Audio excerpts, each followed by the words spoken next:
Well, what do you know? Hey there, folks. John Duffin here with Duffin Media and Duffin Coaching. I could not be happier to be here today. Couldn't be more damn grateful. I am truly appreciative of everyone making the time today. And look, folks, if you're joining me on Facebook, welcome. If you're joining me on LinkedIn, welcome. If you are joining me on YouTube, double welcome for you. So what's this all about, huh? So why am I disrupting your Tuesday? Well, gee, I don't know. I do know. The fact of the matter is I've created and I've gotten the chance to do what I am calling a communications blitz. Optimizing your communications by leveraging your voice. It's what I get to do, and I'm always happy to share, right? So every day for the next several days, I'm actually thinking of, I called it a 5-day blitz. I'm actually thinking of going all through next week too. That's not a warning. That's an opportunity. So what are we going to do here? Every day at the 12 noon hour, and it won't be an hour, maybe 30 minutes in regards to 3 hacks, tips, techniques to help you better communicate, to get things done, to engage an audience, to engage a client, to improve your results, increase your sales, improve your relationships. That's what this is all about. Nothing more, but it's plenty in regards to why it's so important. And the fact of the matter is, with social media, with sales presentations, with everything in regards to what's in play, it's really important in my eyes to make 100% certain that we are speaking on point, that you are being understood. Your intended message is being understood. Hey, every time I do this, I start with a question. So for me, the question is this. I want to be able to do the following, which is, here's your question. Give it a thought for a moment. The question is this. Ask yourself, have you ever been in a conversation, a presentation, a meeting, an important conversation, something that mattered to you, where you felt like you were speaking really clearly, you felt as if everything was going well, but the reaction, the feedback had nothing to do with that. There was this sense of disconnect. You weren't getting the intended reaction. Has it ever happened to you? Think about it for a second. Well, it certainly happened to me, and I hope it never happens to you, but it's happened to me. Try as we might, you want to accomplish so much. I come from the sales realm. I've broadcast advertising sales for over 25 years. I coach clients. Now I consult clients. I'm not telling you that to impress you. It's simply, by the way, it impresses me. But what I was going to say is why it matters is I've realized over time there are really easy fixes to that. I didn't know that then. When it happened to me in an important meeting and I got a very adverse reaction, I was absolutely horrified. And it stopped all of the momentum, not just for that meeting, but for, I think, all future meetings for the rest of that day. Doubted myself, second-guessed myself. Folks, drop in the comments. I will see a number of these comments, but because we're on multiple platforms, I don't know that I see everyone's comment. If I don't respond to you, I promise you I will respond as soon as this coaching session is over. So drop a note in the comments. Has this ever happened to you? And that's okay, because as I said, if it hasn't, great, but you're not alone. So the whole purpose and point of today is to make certain, Kathy Lee, you're having internet issues. I'm sorry, but I'm glad you're communicating. I appreciate that. But welcome nonetheless, and I hope that gets resolved. So here's the deal. Today, we're going to touch on 3 things, 3 bite-sized tips that hopefully optimize your communications that you can walk away from in a matter of minutes and be in a better place to continue your day. Welcome back, Kat. Continue your day and make certain that you're getting the results that you need, okay? There's not going to be a ton of slides. You don't have to write it unless you want to take notes. Great. But it's not going to be a heavy material day. But here's where we are, right? So today, we're going to focus on clarity. And you're going to be like, oh my God, everyone wants to talk about clarity. You know why? Because it's still an issue.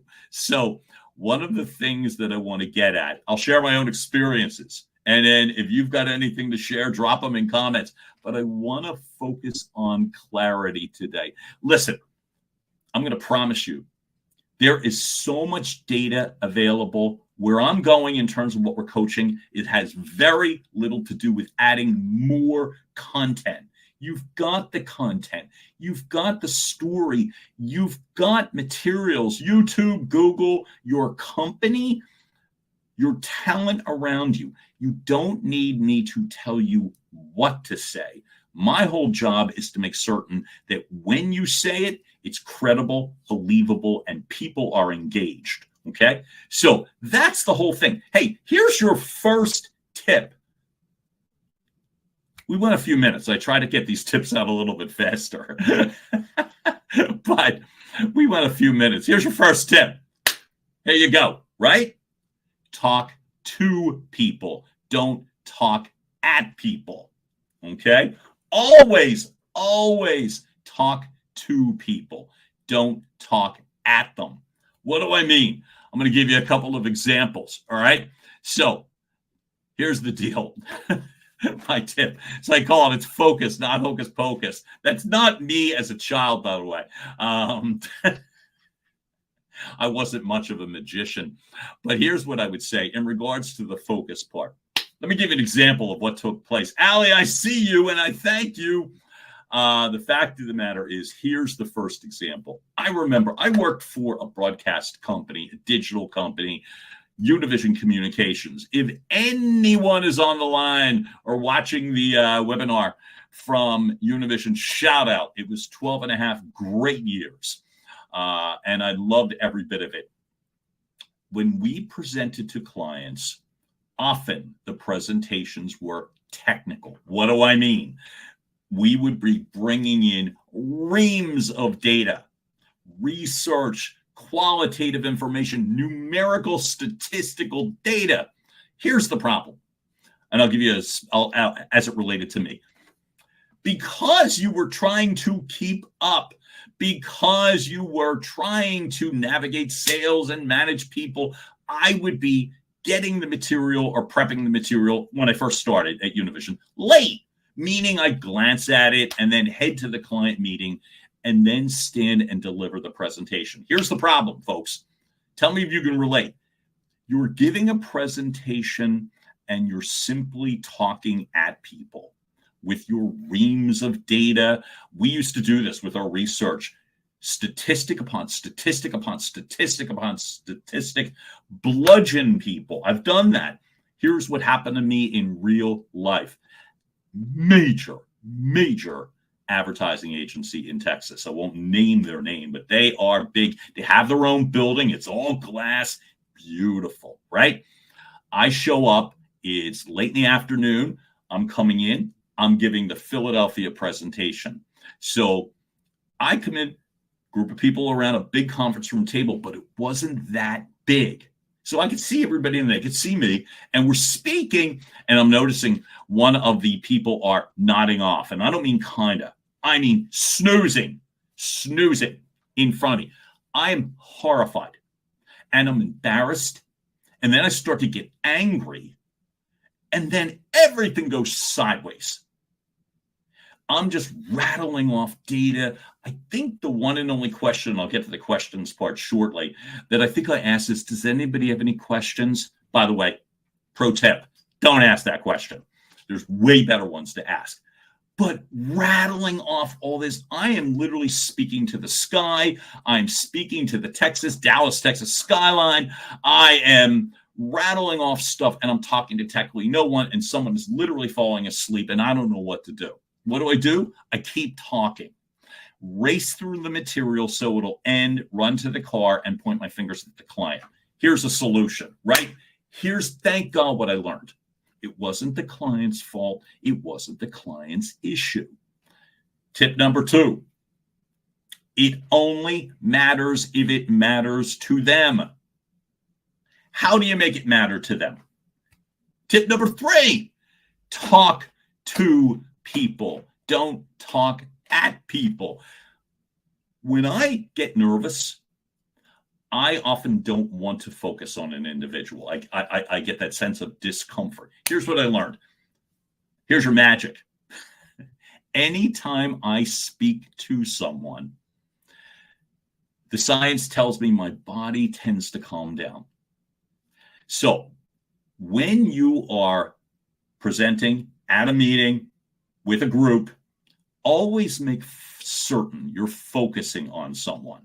You do not have to focus on the entire room simultaneously. No one's expecting you to do that. But look at them. Speak to them. Speak directly to them. You wouldn't rattle off 50 pages of qualitative research data to somebody you were actually talking to. You just wouldn't do it. You'd stop yourself. You'd be gauging their facial reactions, their body language. Let me give you a better example. Here's how it's the solve. The technique that I'm saying I invented, but don't know about that. But what I will say is called water the plants. So literally, there's 2 ways to do this. Number 1, if there are people at the meeting, in the conversation, I speak to audiences in the audiences. If there are people that you know, focus on them to start. They're going to instantly make you more comfortable. They'll make you feel better. You know them. They're probably going to nod along to you, nod along with you, smile a little bit, let you know that things are okay.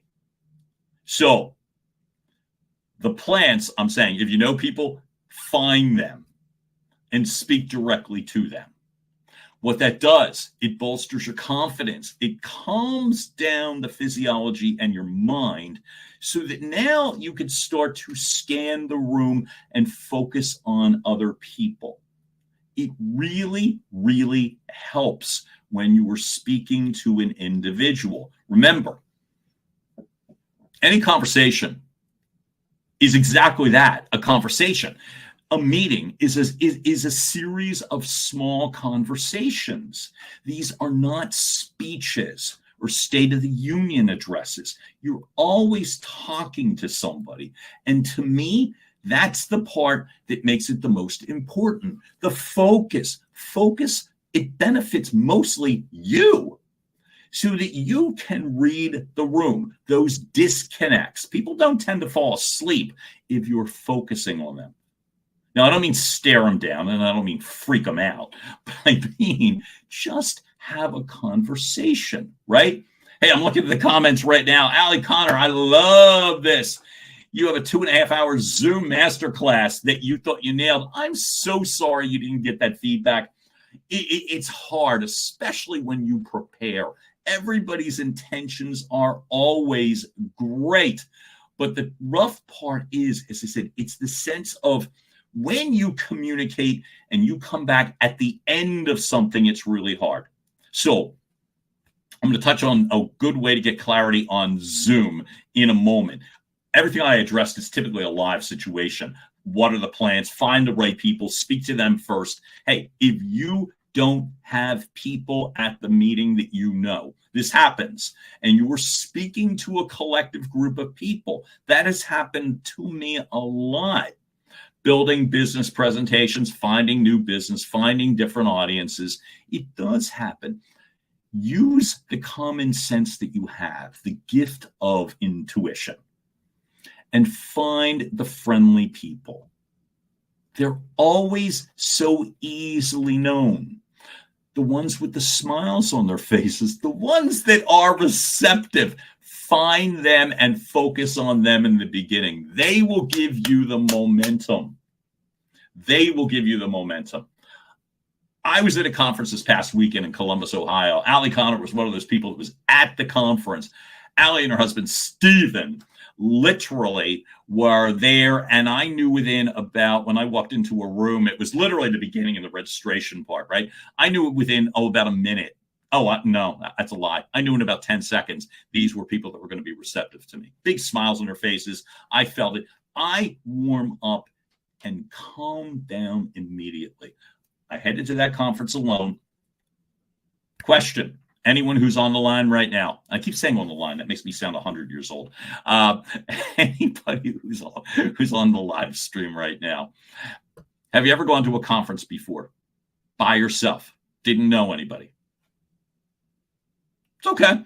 It is not it's not a mandate, but the fact of the matter is, look, if you get the privilege of doing so, Kathy Lee, thank you for that. Yep, me too. Intuitively, you'll find friendly faces. You'll find friendly dispositions. Thank God Stephen and Allie were there early. There were a couple of other way cool people. Chris and Craig were at that same conference. Right away, I felt better. I could converse and I can focus better. Folks, when you're in business, this is the deal. We're going to go back to the central theme today. What does clarity mean in terms of how you say something? Speak to someone. Don't speak at someone. Always speak to someone. Don't speak at someone. This works regardless of the size of the room, the size of the opportunity, even if it's a pressure-packed big meeting, if it is a high, intense, buttoned-up business meeting, it works. Have a conversation, okay? There you go. I don't want to overstate the obvious there, right? Meanwhile, I go to tip number 2. Technically, now, by the way, I hope you realize we've thrown about 4 tips in so far, but my math is typically good, but I don't mind being generous right away, But the fact is, here's what I'm calling technically tip number 2. Tell me a story. Who can identify a meeting, a conversation you've ever had with somebody who's a great storyteller? You've been there and you listen to somebody and you hear the story and you're like, oh my God, that person is amazing. I can give you a ton of examples of the good fortune that I've had that chance to experience it. It absolutely happened this past weekend, or a week ago in Ohio. It was the Lewis Howes Summit of Greatness. If by any chance Lewis Howes is anywhere on this webinar, shout out to you and anyone from the Greatness team. The storytelling was magnificent. Now, you want to sound clear, you want to sound true, you want to sound authentic, you want people to fully understand. You tell them a story that matters to them. How? Do your homework. Talk to people. I'll give it, remember I told you about the story that I was trying to tell at the agency in Texas, and the person sleeping right in front of me thought nothing of it. And again, I'm the one that has the hate to that person as if it was her issue. Mantra number 2 that I said before, it only matters if it matters to them. When you tell a story, it typically is based upon some sort of benefit, happy ending to them. Bad stories have nothing to do with them. They have everything to do with you. When I was early in my broadcast sales career, I felt it was so important to impress you. I had all sorts of doubts as to my own abilities, but that's another psychological conversation. I'll save that for my therapist. But my confidence wasn't exactly at a peak. So I felt like if I would just bludgeon you with those things, and I talked about the bludgeoning you with data, but that frenetic sort of, and this is it, and I'll give you this, and I'll give you that. When you want to be clear, when you want this to be right, the fact of the matter is the storytelling becomes critical.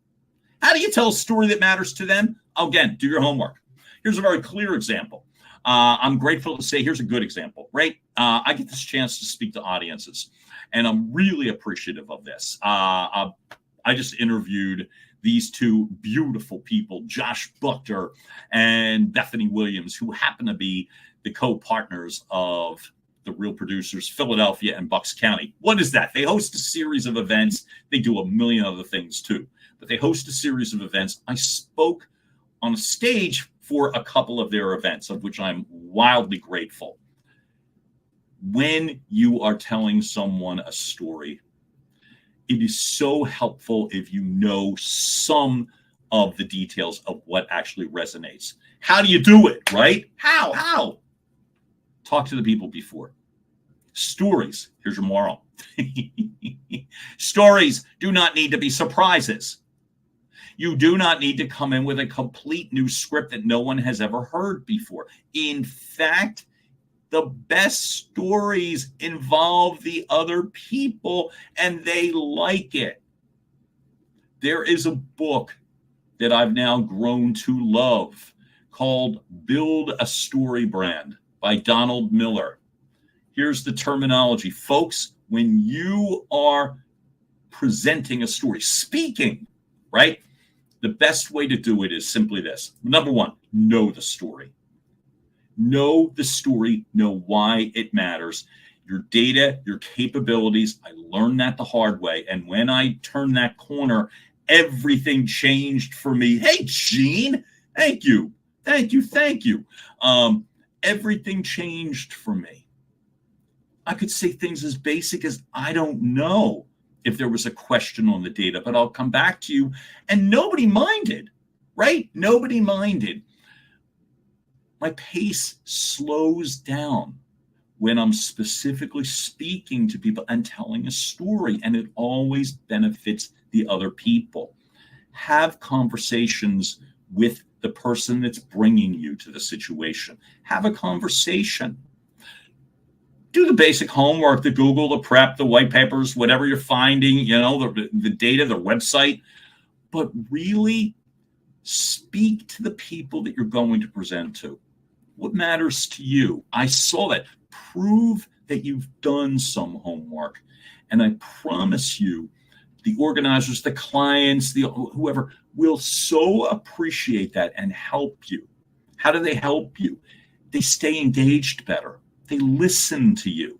And so that tip of telling a story, one of the best storytellers I've ever seen, and I've seen some great ones, her name is Lisa McCarthy, has just published a book, but I knew Lisa McCarthy from Univision Communications, and I never saw a better storyteller.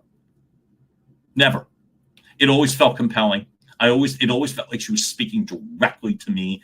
I remember being in a company presentation. There was probably 500 people, at least, in the room. I was mesmerized. I'm watching, and everywhere. And it was the same sort of a presentation that I talked about with all that reams of data. What was the difference? She spoke to me. How do you speak to somebody? Make it resonate a little bit toward the people that you're speaking with. Do your homework. Ask before. Go to, literally, the day before. Oh my God, this came up 50 times. But even up to the day of the presentation that I gave, I was the host and MC for the event. I had 10 minutes on stage. I was at the organizers. I was with them that day early. Hey, is this working okay for you? Is there anything I want to head in this direction? I'm going to name these names. Is it okay? And honest to God, they're like, yeah, great. Go. It gave me the confidence that I could tell an ingratiating story. Hey, Gene, I'm looking at your comment right now, which is really cool. Mingle in the audience, talk with the organizers. God almighty. It sounds so simple, right? It's simple and one of the most effective things you can do, because you know what really takes the clarity off the equation when you're speaking? When it has nothing to do with them, right? You might be really clear about the data that you're presenting, but if it doesn't matter to them, it's going to ring hollow and false and unclear, right? So the way to make it clear, and really, it's not to slam another bullet point onto your PowerPoint slide. It's simply to make sure that you are being heard, and more importantly, your intended message is being understood. Allie, I'm looking at your comment about Gary V. I got you, right? You can repeat the same story or message over and over and over. You're connecting with different audiences, and you are relating to them without patronizing them. Really, really important. Don't patronize people. Now, I talk about tip number 3. The all-in part, right? 100% all in. Presentations, meetings, whether it is Zoom, whether it is in person, whether it is on the phone, whatever. The fact is, what is all in? You want to be clear. You want to sound clear. You want to be taken seriously. Conversations are dialogues, right? And so are these presentations. They're dialogues. Remember I said earlier, put a bookmark in the part about, does anybody have any questions? I'm sorry for laughing, but when anybody asks that in the midst of a lot of data, I find that so off-putting. Why? It requires no effort on that person's part. It dumps the burden on the listener, the audience, the client. Do you have any questions? And about what? Secondly, you're assuming they care. So I don't have questions on something that doesn't matter to me. And if I'm not finding you credible, believable, engaging, I'm not going to waste my breath, right? I know it sounds cynical and jaded there, but I mean, hell, that's just a thought. So how do you go all in? Again, it's not your data. It's not your bullet points. It's the ability to understand and position yourself as if you really do understand. One of the things in the course that I've created and when I'm coaching clients, I talk about, I call it the game day physiology, right? And it's so easy to get in a relaxed, confident physical state. Pull your shoulders back a little bit, even better, pull them up a little bit, right? Expand your chest a little bit. It allows the airflow to go through your lungs, your vocal cords, your vocal folds. What does it do? It makes you sound more confident and at ease. How do you get more confident and at ease? Let your physicality work for you. Then you have a better chance of being a little more all in as you're speaking. Somebody asks a question, you don't know the answer. So what? All right. It's one of those things where it's like, big deal.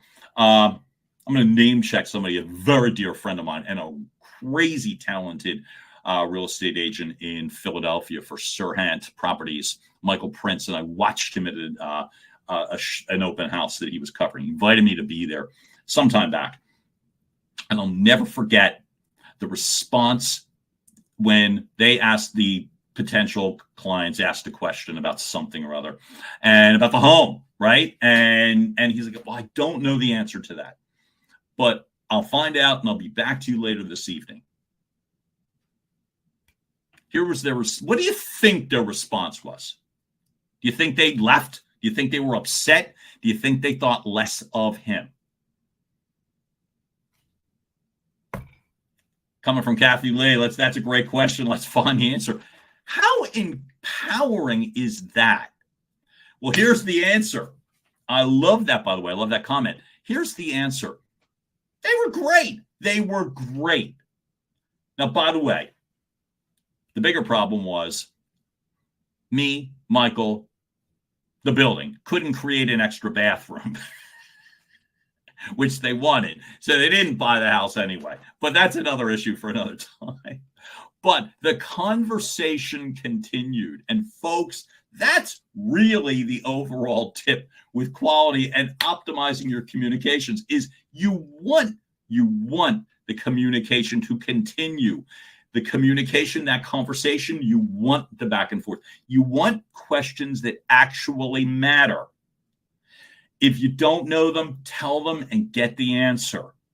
But don't change your demeanor. Don't sound tense. You don't have to do that. Again, the mantra, folks, talk to people. Don't talk at them. Here's what also happens. It's not just your physiology, but your whole demeanor changes. There's an ease that came from the way that I speak. I didn't have that. I was more frenetic when I spoke. Like the energy would almost be too charged up, right? And that can put people off too. It's like, whoa, that's a lot. If you experienced me at my earlier meetings, I apologize in advance. But what I've come to learn and what I come to share is this. You want to sound clear? Be clear. Here's your quick 3-step recap for today, folks.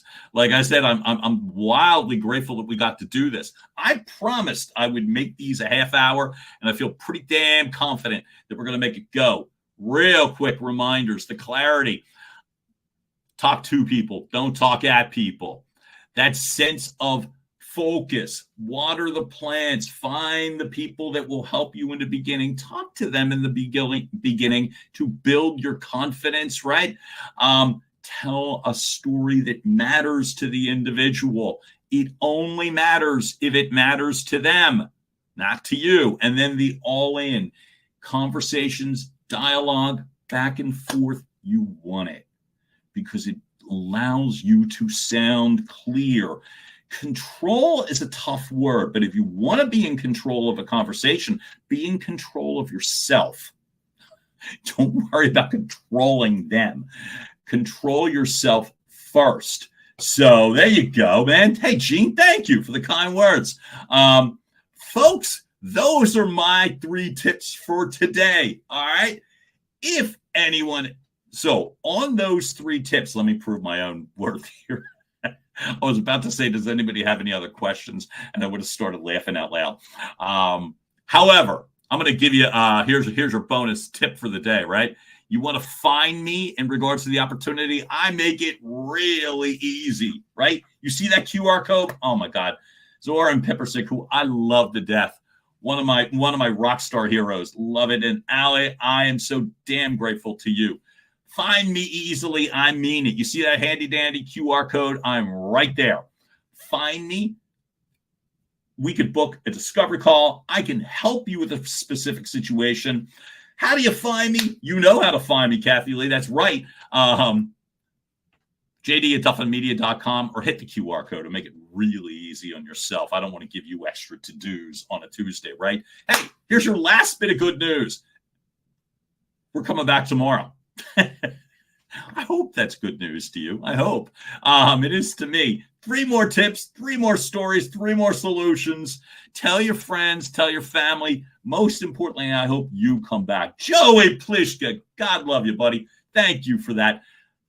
I thank you all from the bottom of my heart. I want you to get back and enjoy your day. If you're on the East Coast in Philadelphia, you got a killer beautiful day. Go get it and go have some fun. Thank you, Gene. Folks, have a fantastic day. You know where to find me, and I will see you tomorrow.